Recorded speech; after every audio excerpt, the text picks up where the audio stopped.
Good night again, all. Good evening, I should say, rather.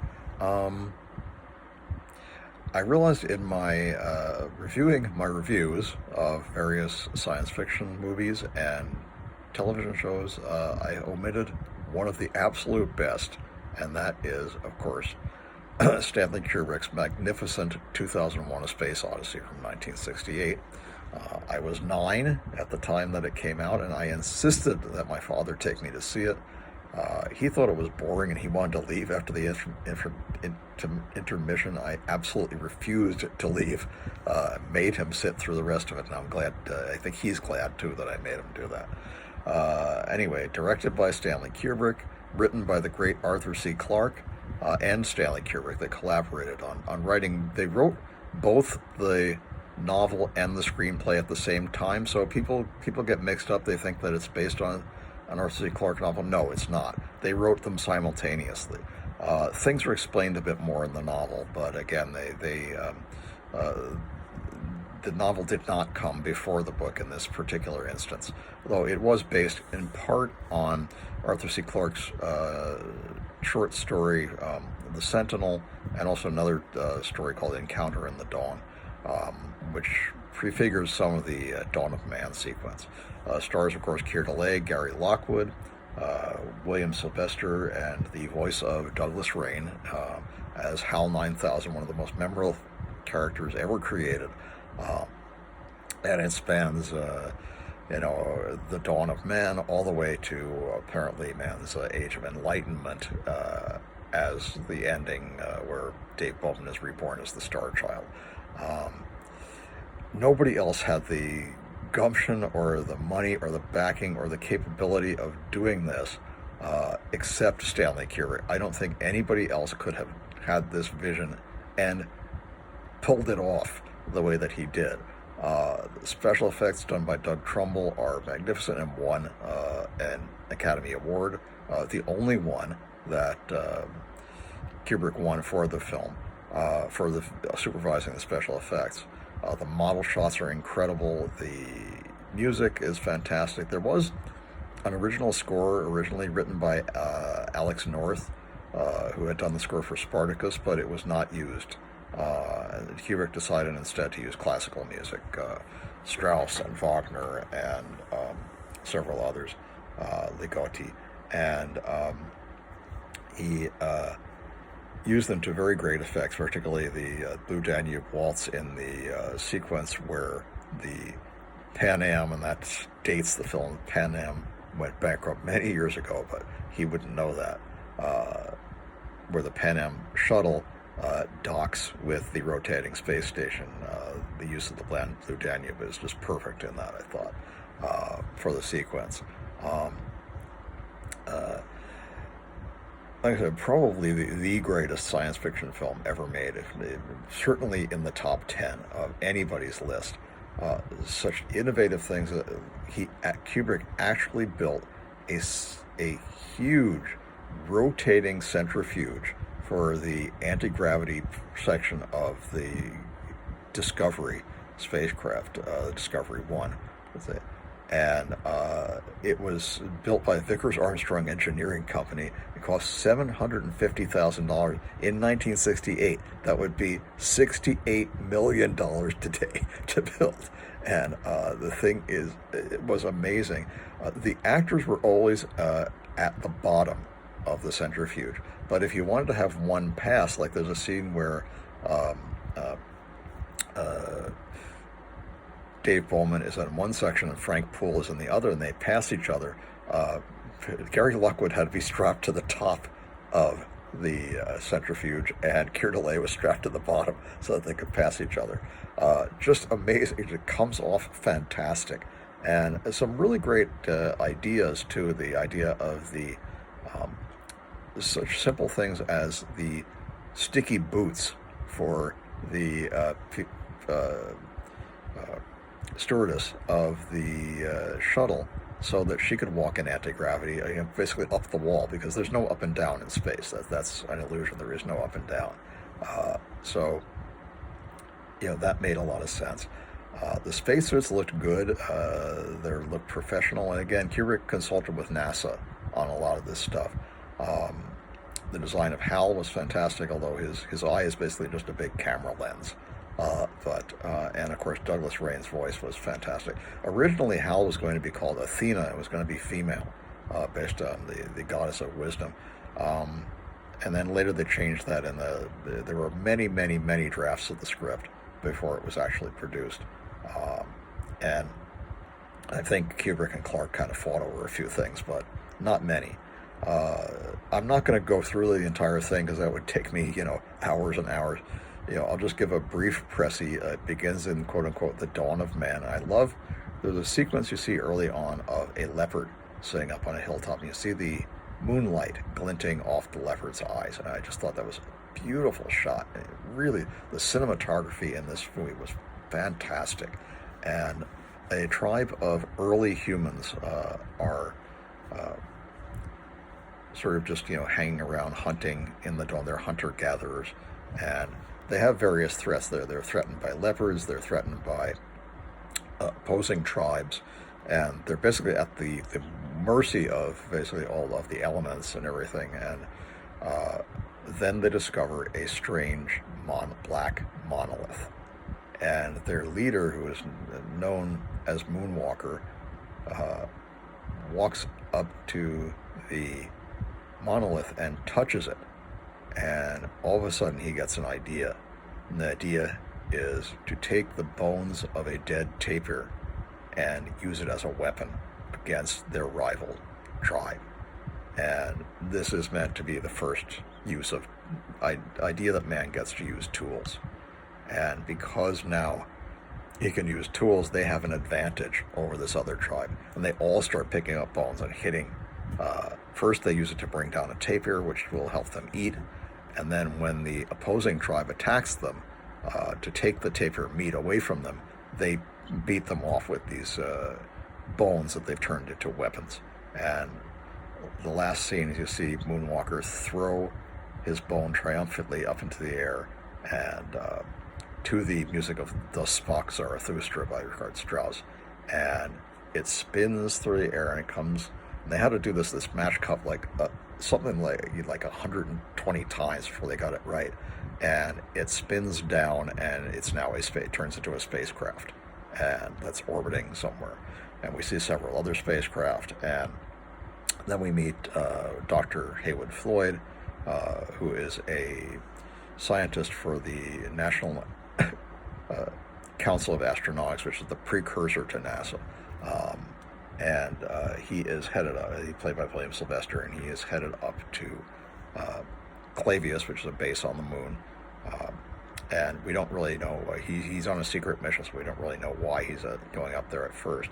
But he goes, he meets a couple of his fellow scientists, shares a video call with his daughter, who is played actually by Stanley Kubrick's daughter, and uncredited, and talks to her on the telephone over a video phone, and he talks to her for like 5 minutes, and it says that the charge is like $3.51, which I thought was pretty prescient considering how expensive phone calls started to become later on in the 70s, 80s, 90s, and now. And then he meets with a couple of Russian scientists, and they're saying, we hear a rumor that there's been a disease outbreak on Clavius, and we can't communicate with them. One of our moon buses was seeking an emergency docking, and they were refused, and that's a violation of the International Space Treaty. And Floyd says, I assure you there's no plague, and there's no secrecy, and I don't know why they refused to let your moon bus park, but I'm sure they had a good reason. And just kind of puts them off, doesn't really tell them anything. Then he is transported over to Clavius.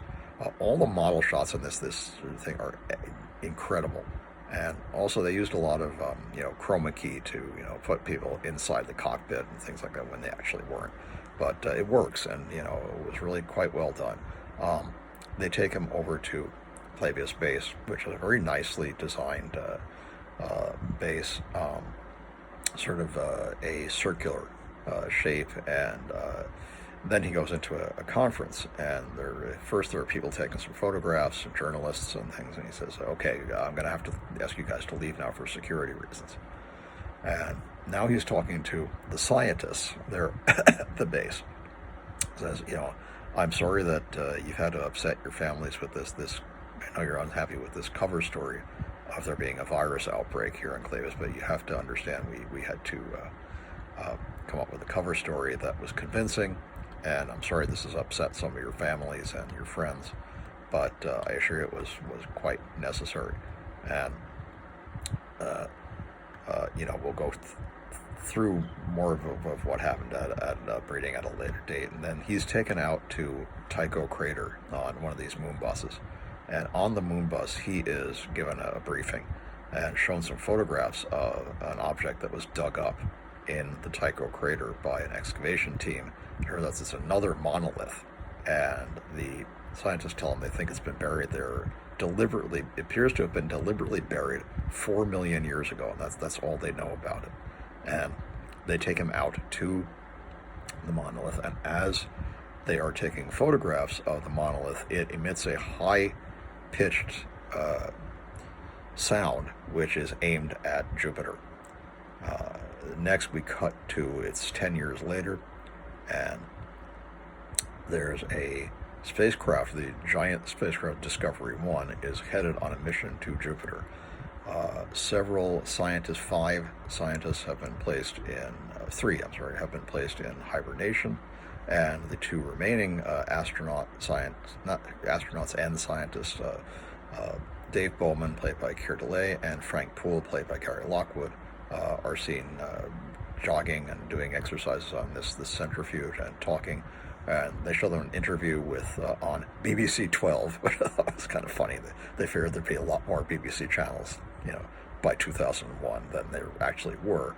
But we still only have BBC 1 and BBC 2. But they figured they'd expanded by then.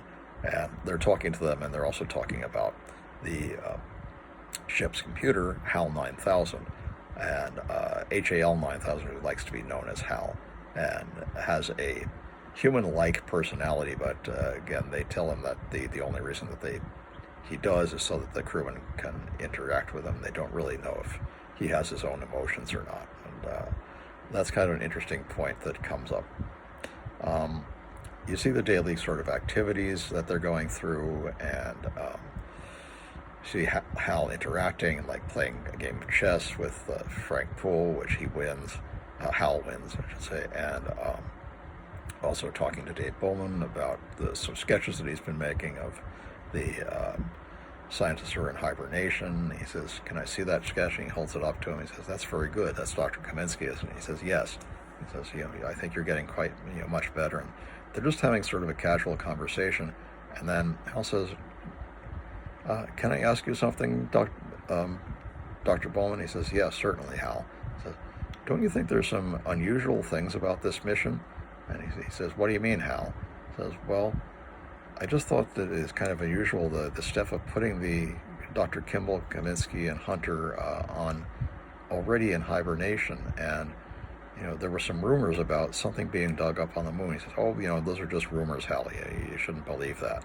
And he says, "Well, do you think it would affect the mission if some of these things were true?" And he says, "You're working at your psychology report, are you?" And he says, "Yes." And then he says, "Wait," is one of his best lines. I love this line. "Wait, just a moment. I've picked up a fault in the AE-35 unit." The AE-35 unit is the antenna that points back to Earth, and is enormous. And he says it's going to go. Hal tells Bowman it's going to go failure in 24 hours if not replaced. So he decides to go EVA and go out onto the surface of the ship with his gravity boots and replace the unit. Well, he does this, and he comes back, and he and Frank Poole are examining the unit, and they can't find anything wrong with it. They trace every single circuit in this very large unit, and nothing's wrong that they can see. And then this causes some consternation, and Hal says, well, why don't you just put it back and wait for it to fail, and then we can see, what was wrong. And they agree to do this, and then you see Hal, Bowman says to Poole, I've been having some problems with my communication in C-Pod. Can you come in and check it with me? He says, sure. They go into the pod, and he shuts off all the audio receptors and the video receptors. So, just the audio, receptors. And says, rotate the pod, please, Hal. Hal apparently can't hear them because he doesn't rotate the pod. Says to Frank, he says, okay, I think he can't hear us now. They start discussing the fact that no HAL computer has ever, 9,000 computers ever made a mistake, but they can't explain what's happening with the AE-35 unit. And it's starting to worry them. They're saying, HAL runs all the aspects of the ship, and, what if there's something wrong with them? And, he says, well, we'd have to disconnect his higher brain functions without disconnecting all the autonomic functions that run the ship. That's the only thing we could do. And Poole says, yeah, I think you're right, I just have a bad feeling about him. Well, what they don't realize is that although they cut off the sound, Hal can read their lips. And he's heard this entire conversation, and he is not happy. When Frank goes out to check the AE-35 unit again, Hal won't let him back in, and he's put him outside the spacecraft into a one of these pods without his space helmet, so he can't come back in either. And as you see him going to replace the unit, you see the pod moving closer and closer and closer, and Hal kills him, basically. Dave is trying to figure out what's going on. All of a sudden, the life functions of the three astronauts who are in hibernation start to malfunction. And it says computer malfunction. And this, again, these special effects were done really, really well in that sequence, I thought. As you see each of their bodily systems going flatline, locomotor systems, neurological systems, muscular system, heart, cardiovascular system, they're all flatlining. And it just says computer malfunction, that they each are killed, basically, by Hal. And then, Dave was outside checking the AE-35 unit in a different pod. He finds Frank's body, grabs it, grapples it, brings it, starts bringing it in, and then he just releases it out into space, realizes he can't bring it back into the Discovery. And then, as I said, he's gone out because he was sort of in a panic. He went out without a space helmet. And he says the famous line, "Open the pod bay doors, please, Hal." And Hal says, "I'm sorry, Dave. I'm afraid I can't do that." And he says, "What do you mean?" He says, "I heard your conversation, Dave. I'm afraid this mission is too important for me to allow you to jeopardize it." And he has this ever more frustrating conversation with Hal, where it's become apparent that he's not going to let him in. He has to use the emergency procedure of going into the emergency airlock and exploding the explosive bolts in the back of the pod. And even though he's without his space helmet, he's only in there for a second. He shuts the door very quickly, so his oxygen isn't cut off. And then he proceeds to go and disconnect Hal in a very moving sequence where Hal realizes that his memory is going as he's turning off each of the memory circuits, which again is a very well done sequence using these sort of glass bricks and two sets of keys, and each time he turns the keys, two more bricks go in, and Hal's mind starts to deteriorate. I cried when I saw that sequence again, because Hal in some ways is more human than any of the human characters in the movie. And that was really, I think, one of the points that Kubrick was trying to make. What if our technology becomes more human than we are? What do we do in that case? And after Hal's higher brain functions have been completely shut off, he sings the song Bicycle Built for Two in a very slow motion way, and then he's just gone. And a message plays from Dr. Floyd about the discovery of the monolith, which the Discovery crew didn't know about before that. And it says that it's been dug up. Was it dug up 18 months ago? And except for one strong signal beamed directly at Jupiter, they had no communication from the monolith whatsoever. It had remained silent. Dave takes the last remaining shuttle pod, I should say, they call them pods, out of Discovery and into Jupiter orbit, where there is a much larger, a monolith 3 times larger than the one that they found on Earth or the one on the Moon. And its dimensions are exacted. They're 3 by 6 by 9, and that has some significance we'll talk about in a minute. But he flies towards this monolith and it starts slowly pulled in. He starts seeing stars like shooting, and then we go through the Stargate sequence. This was created using a brand new technique that was invented by Doug Trumbull by accident, called slit scan. And what he was doing is he was playing around with some different colored chemicals just to get kind of an interesting on some acetate, and he spilled some of them, and then he ran the camera past it, and it created this weird sort of vibrating effect that looked like you were going through a tunnel. He said, "Hey, I can use this," and started filming that whole sequence. He goes through this, what's called the light trip, and he is basically transported from Jupiter to an alien planet. We never see the aliens, and this is intentional. Kubrick was going to include aliens, and he consulted with people like Carl Sagan and Freeman Dyson, and scientists said, what would an advanced extraterrestrial species look like? And they said, well, we don't know, we really don't have any way to answer that question. So he decided, I'm not going to show them. There's a sequence when he is orbiting the planet where you see these 4 sort of inverted diamond shapes. Those might be the aliens, but they might not. The implication is that they have evolved to such a state that they no longer require physical bodies. They are pure spirit.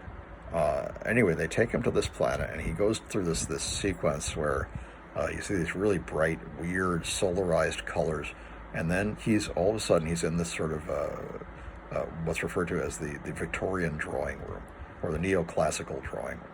And he's just standing in his spacesuit staring at an old man sitting at a clear lucite desk and chair, and the old man turns around, it's him. And all of a sudden he's the old man. We no longer see the astronaut. And he's eating a meal, and we hear these sort of weird violin-like sounds that might, again, be the voices of the aliens observing him. And then he breaks a wine glass. When he breaks the wine glass, he's no longer the old man at the table. He's now a very old man lying on the bed, dying. And as he's dying, he suddenly looks up and points like this at the end of the bed. And what's at the end of the bed is another monolith. And he is slowly drawn into the monolith and through the monolith, and emerges as the Star Child, as a enormous baby, basically, in a fetus in a protective shell, and he's orbiting the Earth and just looking at the Earth with wonder. And that's the end of the movie. What does it mean? That's up to you. I don't think Kubrick meant there to be an absolute answer as to exactly what happened today, though some of it is explained in the sequel, 2010, The Year We Made Contact, directed by Peter Hyams, which was really quite good, starring, amongst others, Bob Balaban and John Malkovich and, John Lithgow. I'm sorry, not John Malkovich, John Lithgow. And again, Keir Dullea, and also Douglas Rain. And that movie does a couple of things. One, it redeems Hal and tells you why he did what he did, which I won't spoil for those who haven't seen it. and gives him a chance to basically redeem himself by committing an act of self-sacrifice, and explains some of what happened to Dave Bowman after the events of 2001. Though it's not explained in detail, which I don't think Clark wanted it explained in detail. Fantastic movie, absolutely highly recommended if you have not seen it. Though since it was from 1968, I don't see how anybody could not have seen it. It was a true science fiction fan, and just fantastic.